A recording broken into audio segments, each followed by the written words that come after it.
जय हिंद दोस्तों, ज्ञान आश्रम में आप लोग का स्वागत है। आज की क्लास जो है फिर से काफी दिनों के मेहनत के बाद काफी बार हमने वीडियो बनाया। हर बार जो है वीडियोस खराब होते गए। देखते हैं कि इस वाले वीडियो में सबसे अच्छा रहेगा तो ये वीडियो अपलोड होगा, है ना बात। तो बहुत दिन से लगातार 4-5 दिन से हम कोशिश करते जा रहे हैं। तरह तरह के मोबाइल्स, बहुत से मोबाइल्स हमने बनाया, लेकिन हर बार क्या है, गर्मी इतना ज्यादा पड़ता है जिसकी वजह से जो है वीडियो खराब हो जाता है। तो कभी कभी फोन अचानक जो है वीडियो ऑफ ही हो जाता है। हम रिकॉर्डिंग करते रहते हैं लेकिन दिखता नहीं है और वीडियो ऑफ हो जाता है। तो काफी चीजों में हम लोग को प्रॉब्लम देखना पड़ा था। 4-4, 5-5 दिन से हम लोग लगातार कोशिश किए थे। इस वजह से क्लास भी नहीं चल रहा था और एक फोन खराब भी हो गया गर्मी की वजह से, क्योंकि काम बहुत ज्यादा रहता है। फोन से ही सारे काम होते हैं हमारे यहाँ, तो ज्यादातर काम करने की वजह से वो फोन भी बेचारा खराब हो गया, जिसकी वजह से दोबारा से उसको बनवा करके लाना पड़ा।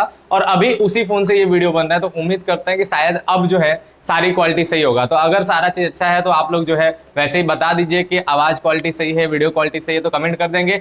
आज हम लोग पढ़ने वाले क्या है, तो क्लास 11th वाले ही सबसे ज्यादा परेशान है, क्योंकि इन्हीं लोगों का क्लास जो है बार बार रुक जा रहा है। बार बार इनका क्लास रुक जा रहा है क्योंकि इनका हम लाइव नहीं ले पाते हैं। प्रॉब्लम हो जाता है, समय नहीं मिलता है हमारे पास। दिन में तो बहुत समय है लेकिन शाम को समय नहीं, और शाम को ही सारे क्लास लेना है, जिसकी वजह से ये समस्या खड़ा हो जाता है। ठीक है, तो हम लोग दिन में इसीलिए वीडियो बनाते हैं और बाद में उसको प्रीमियर के तौर पे डाल देते हैं, जैसे वो लाइव क्लास समझ में आएगा।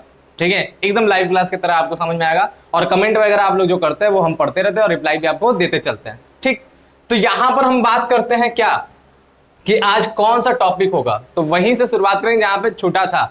हम लोगों ने दोहरा लेखा प्रणाली पढ़ लिया था। चैप्टर का नाम लेखांकन की प्रणालियां ही है और उसी के अंदर ये चैप्टर हम लोग का ये टॉपिक चल रहा था। तो आज हम लोग जो है अन्य प्रणालियों के बारे में समझेंगे। अन्य प्रणालियां कौन कौन सा, दोहरा लेखा प्रणाली को छोड़ दिया जाए तो हमारा और भी प्रणाली है, जिसमें एक है इकहरा लेखा प्रणाली, दूसरा है रोकड़ प्रणाली और तीसरा है भारतीय बही खाता प्रणाली या भारतीय प्रणाली। इस प्रकार से ये 3 प्रणालियां भी आपके एग्जाम्स में पूछे जाते हैं और इसमें से भी 2 का सबसे ज्यादा पूछा जाता है, इकहरा और रोकड़। ठीक है, बहुत ज्यादा पूछा जाता है। और क्या पूछा जाता है, वेरी शॉर्ट क्वेश्चन में इसके बारे में पूछा जाता है। लॉन्ग में नहीं आएगा, वेरी शॉर्ट में आएगा। ठीक है, तो आज हम लोग उन सब का आशय जानेंगे क्योंकि एग्जाम में वही आता है, उससे ज्यादा नहीं आता है। और साथ ही साथ एक टॉपिक और जो यहाँ पर आपको दिख रहा है, ये थोड़ा अलग टॉपिक है, प्रणालियों का ही हिस्से में आएगा लेकिन ये थोड़ा अलग टॉपिक है। और ये क्या है, इसमें हम लोग को क्या देखना है, तो इसमें देखना है लेखांकन चक्र को, या फिर हम लोग बोले लेखांकन ढांचा को। इसका मतलब क्या है, तो हम लोग का लेखांकन कहां से शुरू होकर कहां तक जाता है, ये इसके अंतर्गत पढ़ना है। और किसके बाद क्या, किसके बाद क्या, किसके बाद क्या होता है। ठीक है, एक तरह से स्ट्रक्चर, जैसा हमारा बॉडी का स्ट्रक्चर है, ऊपर सर है, फिर वक्ष है, फिर उसके बाद कमर है, पेट है। इस तरह से जो हम लोग का ये सारा सिचुएशन बना है, ये पूरा हमारा स्ट्रक्चर बना है, ये कंकाल तंत्र पे है। यहाँ पर हम लोग क्या है, लेखांकन का तंत्र, लेखांकन का स्ट्रक्चर, लेखांकन का ढांचा, ये हम लोग समझेंगे। अब इसमें कहां से कहां तक आता है, अगर उर्ली बोला जाए शॉर्टकट में, तो हम लोग का जर्नल से शुरू होता है। ठीक है, और अंतिम प्रक्रिया इसकी क्या होती है, तो अंतिम प्रक्रिया इसकी निर्वचन होती है। तो जर्नल से निर्वचन तक जाने में कौन कौन सा हिस्सा हमारा यूज होगा, हम लोग इसी को देखेंगे। ठीक है, 2 तरीके से, एक यहाँ पे स्ट्रक्चर पहले से बना हुआ है, सौदा है, फिर नंबर 1, नंबर 2, नंबर 3 करके यहाँ पे लिखा हुआ है। लेकिन इसको समझने से पहले एक विशेष तरीके से पूरा स्ट्रक्चर वाइज हम आपको लिख करके बता देते हैं कि किससे क्या बनेगा। ठीक है, और अपने कॉपी में भी आप लोग इस चीज को डालेंगे, बात समझे। जो चीज हमें बता रहे हैं इसको अपने कॉपी में भी लिखेंगे, अच्छे तरीके बना लेंगे। तो हम लोग बनाने जा रहे हैं लेखांकन ढांचा। ठीक, इसकी शुरुआत कहां से होती है, तो इसकी शुरुआत सौदे से ही होती है। भाई आप खुद समझिए एक बात कि जब तक सौदा नहीं होगा तब तक लेखांकन का कोई मतलब है क्या। लेखांकन करते ही किस चीज का है, जब हमारा सौदा होता है, सौदा होने के बाद ही हम लोग लेखांकन करते हैं। जब सौदा हो गया तो उसको सबसे पहले जिस पुस्तक में लिखे, उस पुस्तक का नाम है हम लोग का क्या, रोजनामचा। ठीक है, क्या नाम है, रोजनामचा। ठीक है, हिंदी में। इंग्लिश में इसको क्या कहते हैं, इंग्लिश में यही कहते हैं जर्नल। बात समझे, इंग्लिश में इसको क्या कहते हैं, इंग्लिश में हम लोग जो है जर्नल कहते हैं। ठीक है, जर्नल और जनरल बड़ा उच्चारण में बच्चे गलत करते हैं। याद रखिएगा ये जर्नल है, जनरल नहीं है। ठीक है, जनरल मतलब सामान्य, जर्नल यानी रोजनामचा। ठीक है, इसमें लिखते हैं। लेकिन ये जर्नल जो है ये उन्हीं जगहों पे बनता है जो व्यवसाय छोटा होता है, जिसमें ट्रांजैक्शंस बड़ी लिमिटेड होते हैं, कम मात्रा में लिखा होता है।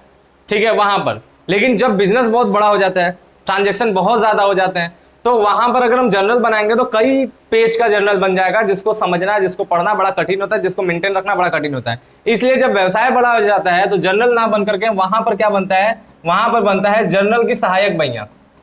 ठीक बात, वहां पर क्या बनता है, जर्नल की सहायक बहियां। ये किस जगह पे बनता है, जब व्यवसाय हमारा बड़ा हो जाता है। ठीक है, याद रखिएगा।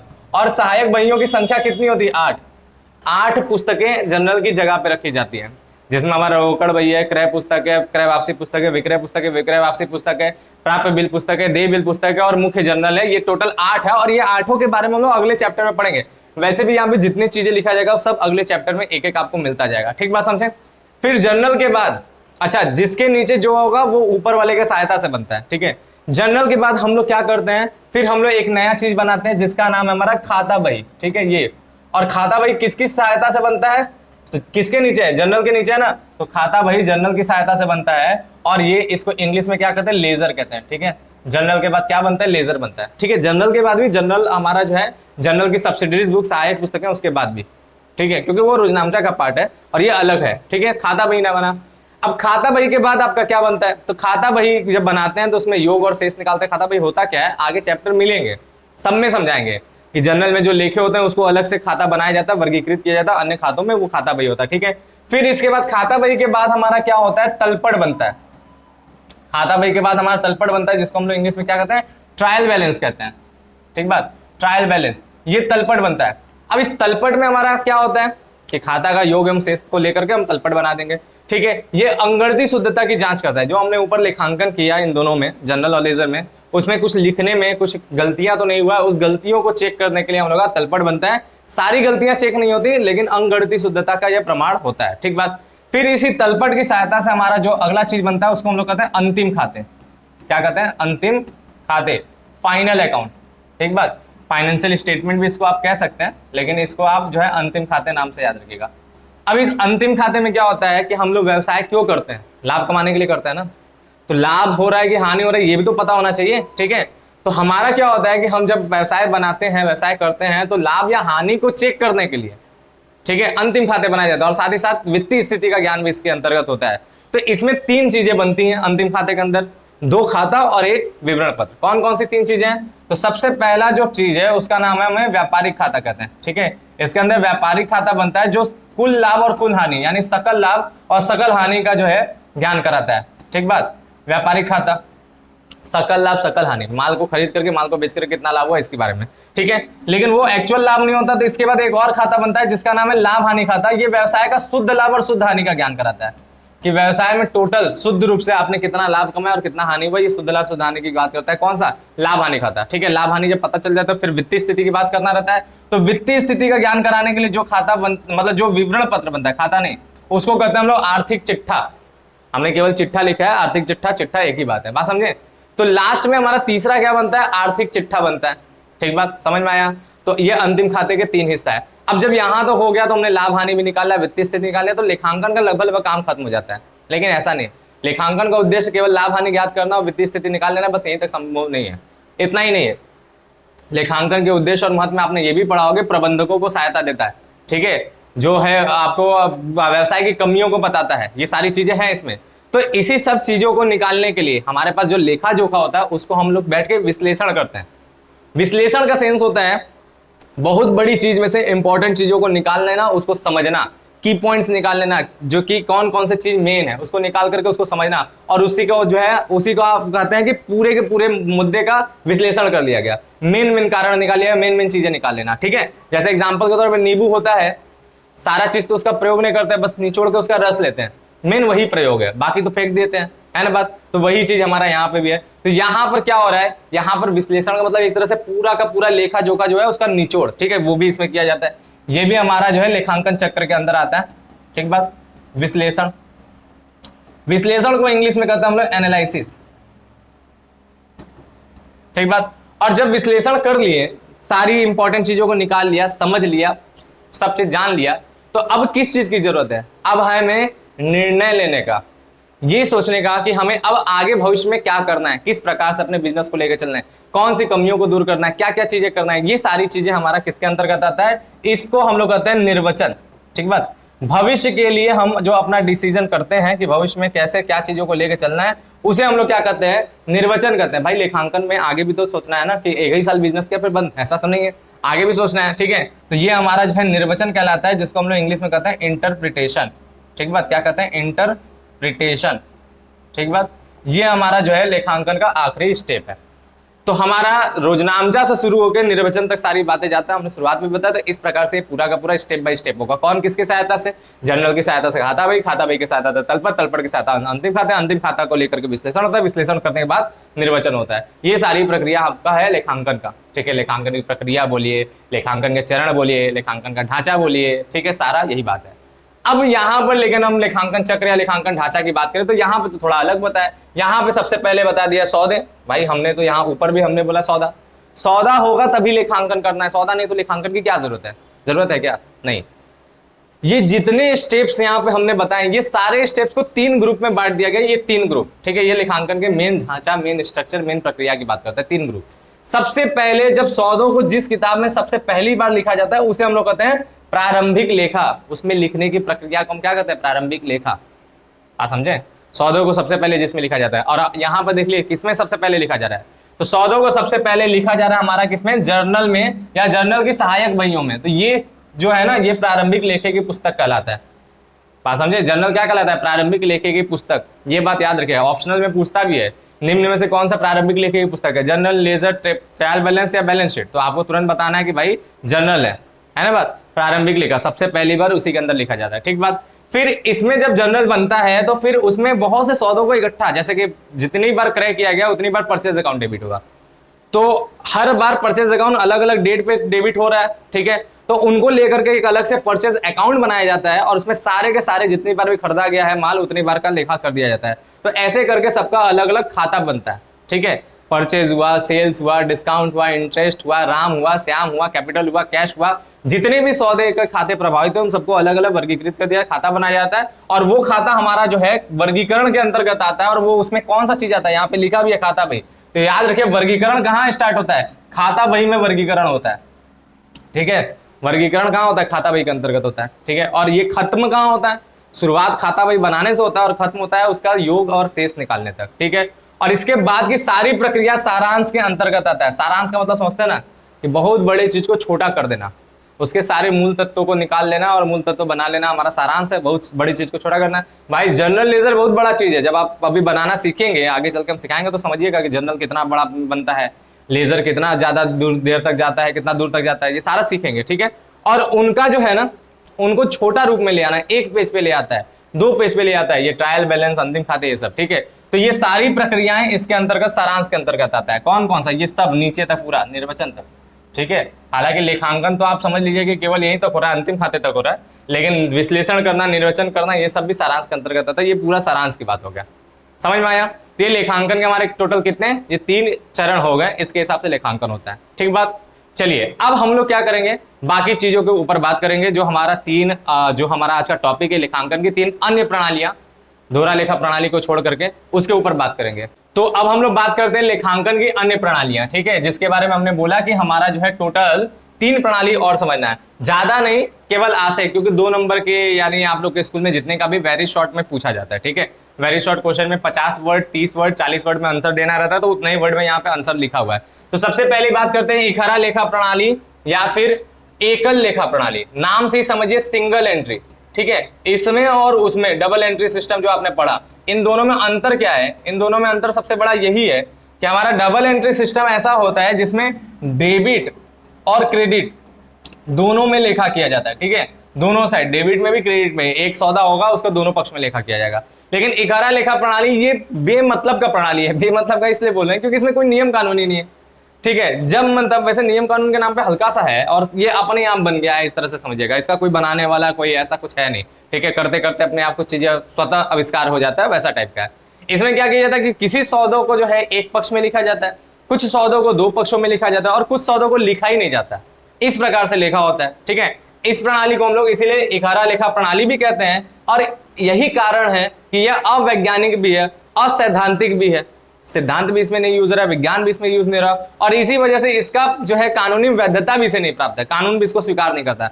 कानून किसको स्वीकार करता है? दोहरा लेखा प्रणाली को स्वीकार करता है। भाई जो पूरा लिखेगा उसी को ना स्वीकार करेगा, कानून आधा अधूरा को थोड़ा ना स्वीकार करेगा। अब ये है क्या, इसके बारे में देखिए, यहाँ पे लिखा हुआ है, लिखा है इस पद्धति में कुछ व्यवहारों का लेखा एक पक्ष में, जैसा हमने बोला, कुछ का 2 पक्षों में तथा कुछ सौदों को लिखा ही नहीं जाता है। यही तो हमने भी बताया, इसलिए इसे अपूर्ण तथा अवैज्ञानिक पद्धति भी कहते हैं। इस पद्धति में लेखांकन का कार्य अधूरा होता है।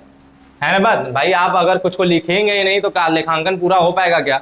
कुछ को आधा लिखेंगे तो वैसे भी पूरा नहीं हो रहा है ना बात। तो इस कंडीशन में क्या होगा, इसमें लेखांकन का कार्य अधूरा होता है, जिसके वजह से इसे कानूनी वैधता प्राप्त नहीं, यानी इसे कानूनी मान्यता प्राप्त नहीं। आप इस प्रकार के लेखांकन करके ले जाके कानून को बोलेंगे कि सर हमने इसको पेमेंट किया था, तो मानेगा नहीं न्यायालय, बोलेगा कि यार तुम पूरा लेखांकन करते नहीं, तुम्हारा कैसे बात मान ले, है ना बात। दोहरा लेखा प्रणाली से होता तो उसका बात अलग होता है। तो इसलिए इसकी कानूनी वैधता प्राप्त नहीं है और इस पद्धति का प्रयोग समानतः नहीं किया जाता है। ठीक है, समानतः नहीं किया जाता है, ऐसा नहीं कि एकदम ही नहीं होता है।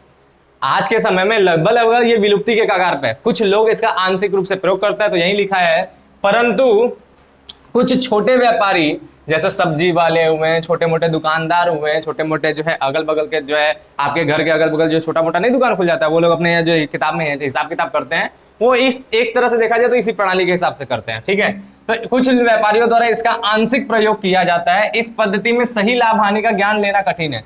सही से लाभ हानि कैसे निकलेगा भाई? पूरा लिखोगे तब ना सही से लाभ हानि निकलेगा। अब वो लोग क्या करते हैं, उसी तरह लेखांकन करके सोचते हैं कि हमने इतना लाभ कमा लिया, इसीलिए वो जो है उस लेवल से आगे नहीं बढ़ पाते हैं। क्योंकि जब अच्छे तरीके से लिखेंगे नहीं, अच्छे तरीके से लेखांकन नहीं करेंगे, तो आप अपने फायदा और नुकसान कैसे देख पाएंगे? ठीक बात समझे। और इसके बाद क्या है, तथा इस पद्धति में आर्थिक चिट्ठा भी नहीं बनाया जा सकता। ये पद्धति जो है आर्थिक चिट्ठा भी नहीं बनेगा, क्योंकि आर्थिक चिट्ठा तभी बनेगा ना जब दोनों पक्षों में लेखा हो, डेबिट क्रेडिट दोनों पक्षों में लेखा होगा, तभी तो जाके आर्थिक चिट्ठा में टैली होता है। अगर डेबिट क्रेडिट दोनों में ना लिखे तो टैली होगा ही नहीं, बैलेंस शीट दोनों साइड बराबर होना चाहिए, वो बनेगा ही नहीं। बात समझ रहे हैं? तो ये पद्धति में ये बात होता है। ठीक है, इसके बाद हम लोग का अगला जो पद्धति है उसका नाम है रोकड़ प्रणाली। रोकड़ प्रणाली क्या है? तो रोकड़ प्रणाली एक ऐसे पद्धति है जिसका प्रयोग उस जगहों पर किया जाता है जहां पर अधिकांश लेन देन नगद में होता है। ठीक है, ऐसे संस्थाओं द्वारा किया जाता है जिनका उद्देश्य लाभ कमाना नहीं होता है, जिनको एनपीओ कहते हैं, नॉट फॉर प्रॉफिट ऑर्गेनाइजेशन, अलाभकारी संस्थाएं, जो पहले क्लास 12 के सिलेबस में था, अगले साल से आपके में मतलब इस साल से हट गया है, तो अब आप लोग भी जो है अगले साल नहीं पढ़ेंगे। ठीक है, एनसीईआरटी उसको हटा दिया, पहले था। तो ये अलाभकारी संस्थाओं के द्वारा इसका प्रयोग किया जाता है। और उसके साथ साथ क्या है कि हमारा इसका प्रयोग उन लोगों के द्वारा भी किया जाता है जो पेशेवर होते हैं। पेशेवर व्यक्ति जब उनका बिजनेस बहुत ज्यादा चल जाता है तो वो लोग भी अपने यहाँ लेखांकन करते हैं। ठीक है, और क्या, जैसे वकील हुआ, ठीक है, डॉक्टर हुआ, इंजीनियर हुआ, चार्टर्ड अकाउंटेंट हुआ, ये लोग अपना हिसाब किताब कि इनके पास कितना पैसा है, कितना पैसा क्या, इसका जब वो लेखा जोखा करते हैं तो वो भी रोकड़ प्रणाली का प्रयोग करते हैं। क्यों करते हैं, क्या करते हैं, इस प्रणाली में क्या है, इसके बारे में देखिए। इस प्रणाली में संपूर्ण लेखा रोकड़ बही पर आधारित होता है। इसमें सब कुछ जो है रोकड़ बही, कैश बुक बनता है, आप लोग बनाना सीखेंगे आगे के चैप्टर्स में। ठीक है, एक कैश बुक बनता है और कैश बुक के हिसाब से ही सारे काम होते हैं, सारे काम। कैश बुक जनरल का एक पार्ट है, उसी के हिसाब से पूरा लेखांकन जोखांकन होता है। इसका प्रयोग उन संस्थाओं द्वारा किया जाता है जो हमने बताया, उनका प्रयोग उन संस्थाओं द्वारा किया जाता है जिनका उद्देश्य लाभ कमाना नहीं होता है। लाभ कमाना नहीं होता है भाई, जब उद्देश्य लाभ कमाना नहीं तो फिर क्या उद्देश्य है? फिर उद्देश्य है सेवा करना। ठीक है, तथा बल्कि समाज तथा सदस्यों की सेवा करना होता है। ऐसी संस्थाओं का उद्देश्य सेवा करना होता है। ठीक है, इसके साथ साथ क्या है, इसके साथ ही इसका प्रयोग पेशेवर व्यक्तियों द्वारा भी किया जाता है। दोनों लोग करते हैं, बताया ना, जो लाभ नहीं कमाते वो भी करते हैं, पेशेवर व्यक्ति भी करते हैं। ठीक है, ये पद्धति इनके द्वारा इसलिए अपनाई जाती है क्योंकि इनका अधिकांश लेन देन नगद में होता है। आप खुद ही सोचिए, डॉक्टर के पास जाते हैं, वकील के पास जाते हैं, किसी के पास भी पेशेवर व्यक्ति के पास जाते हैं तो क्या उधार में काम करवाते हैं क्या उनसे? जनरली वो नगद मान लेते हैं, उधार तो करते नहीं है। बाई चांस कभी कभी कोई उधार कर लेता है, वो जान पहचान का है, लेकिन जनरली वो नगद करते हैं। हॉस्पिटल में जाएंगे तो नगद होगा, स्कूल में जाएंगे तो नगद होगा। अलाभकारी संस्थाएं में कौन होता है? हॉस्पिटल, स्कूल, ये सब है। ठीक है, तो वहां पर भी सारी काम नगद होता है। लेकिन ऐसा नहीं कि उधार एकदम नहीं होता है, उधार होता है। उधार के लिए अलग से क्या करते हैं, इस पद्धति में उधार लेन देन के लिए पृथक से एक मेमोरेंडम बुक बनाया जाता है। मेमोरेंडम का बुक का मतलब होता है स्मरण पुस्तिका। एक रफली एक कागज होता है जिसमें उधार के बारे में डिटेल लिख दिया जाता है कि भाई इससे इतना रुपया उधार दिया गया, इसको इतना रुपया उधार दिया गया, इस प्रकार का डिटेल लिख दिया जाता है। उसका अलग से लेखा किया जाता है। ठीक है, तो उधार के लिए ये व्यवस्था इनके पास होता है। ठीक है, मेमोरेंडम बुक वो बनाया जाता है। ठीक बात। फिर क्या है, इस पद्धति को अपनाए जाने वाले संस्था यानी वही एनपीओ, गैर व्यापारिक संस्थाएं का एग्जाम्पल यहाँ पे है अस्पताल, विद्यालय, व्यायामशाला, अनाथालय, धार्मिक ट्रस्ट, ये जितने भी आप संस्थाएं देख रहे हैं, आपका हॉस्पिटल, कोई भी हॉस्पिटल हो, विद्यालय, आपके स्कूल विश्वविद्यालय भी सारे चीज। ठीक है, व्यायामशाला, जिम वगैरह, अखाड़े वगैरह, ये सब। ठीक है, अनाथालय, वृद्धाश्रम, ये सारे जितने भी संस्थाएं। ठीक है, और उसके बाद धार्मिक ट्रस्ट, मंदिर, मस्जिद, मठ, गुरुद्वारा, चर्च, ये सारी की सारी चीजें। ठीक बात समझे। ये सब क्या है, ये सब आपके किसके अंतर्गत आते हैं? ये एनपीओ के अंतर्गत आते हैं। इनके पास भी बहुत पैसा आता है, बहुत पैसा जाता है, ये भी लेखांकन करते हैं। किस हिसाब से? रोकड़ पद्धति के हिसाब से। ठीक बात। और फिर इसके बाद क्या है, तथा पेशेवर व्यक्ति में कौन कौन है, पहले ही बता दिए, डॉक्टर, वकील, इंजीनियर आदि। ठीक है, ये लोग पेशेवर व्यक्ति, ये सब इसका प्रयोग करते हैं। समझ में आया? बात क्लियर है? तो वर्तमान में विश्व में दो ही पद्धति चल रहा है। एक कौन सी पद्धति है? एक हमारा ये रोकड़ प्रणाली जिसे अलाभकारी संस्थाएं यूज करते हैं, और दूसरा डबल एंट्री सिस्टम, दोहरा लेखा प्रणाली, जिसे सारे व्यापारी लोग यूज कर रहे हैं। ठीक है, व्यापारी इसका प्रयोग कर रहे हैं और जो व्यापारी नहीं है, गैर व्यापारी हैं, वो इसका प्रयोग कर रहे हैं। बस यही दो चल रहा है। बाकी इकारा लेखा प्रणाली और इसके बाद का भारतीय बही खाता प्रणाली ये विलुप्त हो चुका है। तो चलिए अब हम लोग सीखें, देखते हैं कि भारतीय बही खाता प्रणाली में क्या क्या चीजें किस किस तरह से होता है। तो देखिए भारतीय बही खाता प्रणाली, इसमें क्या क्या चीजें हैं। तो हमारा इसका एक और नाम है, इसे महाजनी बही खाता प्रणाली भी कहते हैं। महाजनी क्यों कहते हैं भाई? क्योंकि भारत में जनरली व्यापार जो है महाजन लोग करते थे। महाजन, साहूकार, बड़े बड़े भूमिपति, पूंजीपति, यही लोग होते थे, है ना बात? यही व्यापार करते थे। वैसे अभी के हिसाब से महाजन उसे कहा जाता है, लेकिन आप जानेंगे कि बहुत पहले भारत में बहुत प्राचीन काल से व्यवसाय चला, अनगिनत समय से। आप किसी भी पुरानी सभ्यता भारत की उठा लीजिए, वहां पे आपको व्यवसाय जरूर दिखेगा। यहाँ तक कि सिंधु घाटी सभ्यता जिसके इंडस वैली कहते हैं, वहां पर भी देखेंगे कि इंटरनेशनल बाजार चलता था, इंटरनेशनल व्यापार होता था। अब जहां पे व्यापार इतना बृहद रूप से है, जहां पे सौदे मात्रा इतना ज्यादा है, तो वहां पे लेखांकन तो होगा ही। ठीक है, तो वहां पर भी लेखांकन की प्रणालियां थी। अंतर क्या था कि हमारे यहाँ हम लोग क्या करते थे कि हम लोग किसी चीज को बहुत ज्यादा सीक्रेट रखते थे, गुप्त ज्ञान रखते थे, गुण विज्ञान जिसको कहा जाता है ना बात? इस प्रकार से रखते थे, बड़ा डीप नॉलेज वाली चीज को छुपा के रखते थे। क्योंकि जानते हैं ना, जितना जितना बढ़िया ज्ञान, जितना ज्यादा ज्ञान, जितना बढ़िया ज्ञान, अगर वो गलत लोगों के हाथ में लग गया तो खतरनाक हो जाएगा, है ना बात? जैसे देखिए अभी आराम से सब चीज चल रहा है, अगर बम बनाना सबको आ जाए तो बताइए, कुछ तो उसका सही प्रयोग करेंगे, लेकिन कुछ आतंकवादी बन जाएंगे कि नहीं? बन जाएंगे ना। तो यही बात है, इसीलिए हमारे यहाँ क्या किया जाता है, ज्ञान को छुपा करके रखा जाता है, और जो ज्ञान के लिए उचित अधिकारी होता था उसी को दिया जाता था। ठीक है, इसी तरह व्यापार भी बड़ा सीरियस चीज है, बड़ा रिस्की चीज है भाई। व्यापार में लाभ हानि है, पैसे का हिसाब किताब, और पैसा तो बहुत बड़ा लालच का केंद्र है ना भाई। पैसा से ही तो लोग लालच होते हैं। तो यहाँ पे भी चोरी और जो है करप्शन, ये सारी चीजें होने का खतरा था। तो इस चीज से बचाने के लिए ये लोग क्या करते थे, ये लोग अपने व्यापार के लेखांकन को भी सीक्रेट रखते थे। आज का लेखांकन है भाई, कोई भी पढ़ा थोड़ा सा भी है जान जाएगा, है ना बात? सिंपल सा, पूरे वर्ल्ड में एक जैसा चलता है। लेकिन भारत में क्या होता था कि ये लोग लेखांकन करते तो अपने गुप्त भाषा में करते थे। गुप्त भाषा का सेंस क्या है? इस प्रकार से लेखांकन करते थे कि केवल व्यापारी लोग, जैसे व्यापारी में जनरली मारवाड़ी लोग व्यापारी होते थे, तो ये सारा का सारा लेखांकन अपने मारवाड़ी भाषा यानी मुड़िया में करते थे। ठीक है, गुजराती लोग होते थे अपने गुजराती भाषा में करते थे, लोकल भाषा में ये लोग लेखांकन करते थे, ताकि अगर किसी दूसरे क्षेत्र में जाता भी है लेखांकन, बाई चांस किसी के हाथ लगता भी, तो सबके पढ़ने की बस की बात नहीं है ना बात? एक तो ये है, दूसरी बात है लेखांकन सीखा रहना चाहिए, तब भी समझ पाएगा। तो भाषा भी अलग, टेक्नोलॉजी भी अलग, सब चीजें अलग, तो इससे बड़ा सीक्रेट हो जाता था। बात समझे? इसी वजह से ये हम लोग का जो है चीज ग्लोबल नहीं हो पाया, हमारा जो पद्धति है ग्लोबल नहीं हो पाया, लोग इसको स्वीकार नहीं कर पाए, इसको समझ नहीं पाए। इसमें हुआ क्या था, इसमें लेखांकन करने का नियम कानून भी अलग था। कैसे? पेज को मोड़ मोड़ के लेखांकन करते थे। जैसे अभी के समय हम लोग लेखांकन क्या करते हैं भाई, लाइन खींच के करते हैं। ठीक है, ऐसे ऐसे जो है हम लोग लाइन खींच देते हैं। क्या करते हैं, जैसे ये है खाता बनाना है तो इस प्रकार से लाइन खींचा जाता है। ठीक है, इधर हमारा डेबिट और इधर हमारा जो है क्रेडिट, इस प्रकार से खाता बनता है। अगर जनरल एंट्री करना है तो जनरल एंट्री का हमारा लाइन इस प्रकार से खिंचाता है, डेट हो गया, पर्टिकुलर्स हो गया, एलएफ हो गया, अमाउंट डेबिट, अमाउंट क्रेडिट, इस प्रकार से लाइन खिंचा जाता है। तो वर्तमान समय में हम लोग तो लाइन खींच के जो है एंट्री करते हैं, लेकिन पहले ये लोग क्या करते थे, ये लोग पन्नों को मोड़ते थे, और पन्नों को मोड़ करके उस पर मोड़ने से जो वो आता है क्रीज बनता है, उसका जो क्रीज बनता है, उस क्रीज के हिसाब से ये लोग समझ के पढ़ के और उसके बाद जो है अपना लेखांकन करते थे। ठीक है, उसमें जो है जहां पर विवरण लिखा जाता था, जिस तीनों लाइन में या चारों लाइन में जहां भी, वहां पर क्या होता था, उसे हम लोग सीरा कहते थे।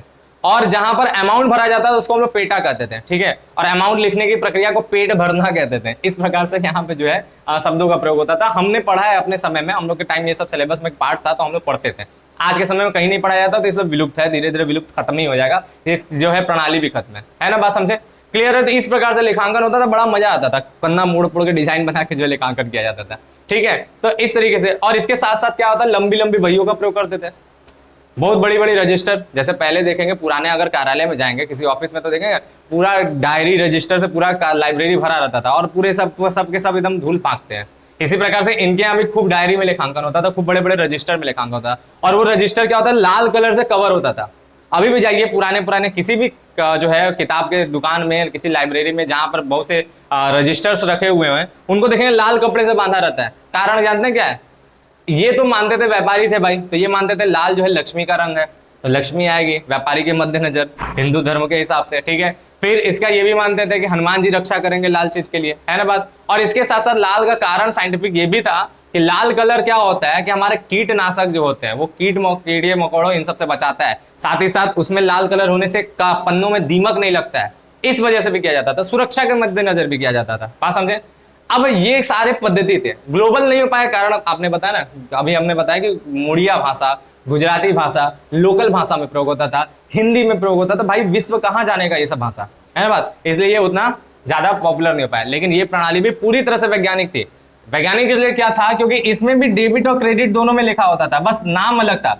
डेबिट के लिए यहाँ पर जो वर्ड प्रयोग होता था, यहाँ पर डेबिट को हम लोग नाम कहते हैं, और क्रेडिट के लिए जो प्रयोग होता था इसको हम लोग जमा कहते हैं। बात समझे? नाम और जमा से यहाँ पर लिखांकन किया जाता था, लेकिन पक्ष दोनों में होता था, पूर्ण वैज्ञानिक था, सारा चीज एकदम वैसा ही जैसे डोरा लेखा प्रणाली आज क्या है वैसा ही टाइप का ये लोग भी प्रयोग करते आ रहे। कब से? अन्य प्राचीन काल से, पता नहीं कब से, अभी तक इसका ये भी नहीं पता कि कब से है। भारत की जितनी पुरानी सभ्यता उनका डेट ही नहीं पता कि भाई कब से वो सभ्यताएं चली आ रहे हैं, है ना बात? तो ये है, तो इसके बारे में देख लीजिए क्या क्या लिखा है। पहला बात, इस पद्धति का प्रयोग भारत में प्राचीन काल से हो रही है, ठीक है, बहुत समय से हो रहा है, ठीक बात समझे? और इसके बाद क्या है, इस पद्धति में लेखांकन के लिए प्रायः लंबी लंबी बहियों का प्रयोग होता है, जो हमने बताया बड़े बड़े रजिस्टर, बहुत बड़े बड़े बहियां होते हैं, उसका प्रयोग होता है। इसमें लेखा करने के लिए पन्नों को मोड़कर सले बना लेकर किया जाता है। हमने बताया ना, पन्नों को मोड़कर सले बनाते हैं, पेटा बनाते हैं, उसमें लेखा कर देता है। यह भी एक वैज्ञानिक पद्धति, डेबिट क्रेडिट क्योंकि दोनों में होता है। इसमें भी प्रत्येक सौदों को दो पक्षों में लिखा जाता है, हमने बताया दो पक्षों में। और कौन कौन से पक्ष? एक पक्ष नाम तथा दूसरे पक्ष को जमा, यही बात है ना। इस तरह से लेखांकन होता है। वर्तमान में इस पद्धति का प्रयोग किसी के द्वारा नहीं किया जाता है, किसी के द्वारा नहीं, ये पूरी तरह से विलुप्त हो चुका है, ठीक है एकदम। तो ये हो गया आज की क्लास, हमने अन्य प्रणालियां वगैरह भी समझ लिया। अब हमारा ये चैप्टर भी लगभग समाप्त है। एक वीडियो और कल आएगा, ठीक है, एक क्लास और आपको इसमें मिलेगा, और उसके बाद क्या होगा, हमारा ये पूरा समाप्त हो जाएगा ये चैप्टर, और उसके बाद हम लोग मूल प्रलेख पढ़ेंगे, उसमें भी 2 वीडियो होगा, और फिर हम लोग न्यूमेरिकल्स वाले चैप्टर में आ जाएंगे। तो ठीक है, तो बस आज की क्लास यहीं तक, मिलते हैं हम लोग जो है नेक्स्ट क्लास में। तब तक के लिए थैंक यू, बाय, जय हिंद।